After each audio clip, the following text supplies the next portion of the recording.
ಬೆಂಗಳೂರಲ್ಲಿ ಪಾಕಿಸ್ತಾನ ಜಿಂದಾಬಾದ್ ಒಂದು ಕೇರಳ ಯುವಕನ ಕೊಲೆ ಮಾಡಿದ್ದಾರೆ ಸರ್. ನೋಡಿ, ಅಂತ ಯಾವುದೇ ವಿಚಾರ ಕೂಡ ಯಾರಿಗೂ ಕೂಡ ಕೇಳಿಲ್ಲ. ಅನಗತ್ಯವಾಗಿ ಯಾವುದೇ ಒಂದು ಮಾಹಿತಿ ಇಲ್ಲದೆ, ಯಾವುದೇ ಒಂದು ಪೂರಕ ದಾಖಲಿದೆ, ಇಲ್ಲ ಸಲ್ಲದ ವಿಚಾರ ನಾವು ಯಾರು ತಂದುಕೊಂಡು ಜನರಲ್ಲಿ ಇಲ್ಲ ಸಂಶಯ ಮುಟ್ಟು ಆಗಬಾರ್ದು. ಸಚಿವರು ಹೇಳಿದ್ದಾರೆ ಸರ್. ಅದನ್ನೇ ನೋಡಿ, ಒಬ್ಬ ಸ್ಪಷ್ಟವೇ ಹೇಳಿದ್ದಾರೆ. ಏನಲ್ಲಿ ಕೆಲವರು ಬಂದು ಹೇಳಿದಾರ ಅಂತ ಅವ್ರು ಪರ ಸ್ಪಷ್ಟ ಕೊಟ್ಟಿದ್ದಾರೆ.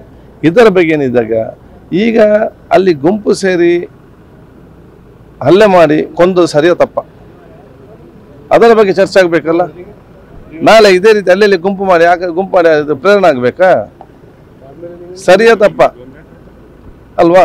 ತಪ್ಪಾದ್ರೆ ಪಾಪ ಮಕ್ಕಳು ಮಾತ್ರ ತಪ್ಪಲ್ಲ ಅಂತ ಅವ್ರಿಗೆ ವಿಷಯ ತುಂಬ್ತಾರಲ್ಲ ಕೆಲವರು, ಅವರು ಪರೋಕ್ಷವಾದ ಆ ತಪ್ಪು ಎಲ್ಲ ನಾವು ಅರ್ಥ ಮಾಡಿಕೊಳ್ಬೇಕು.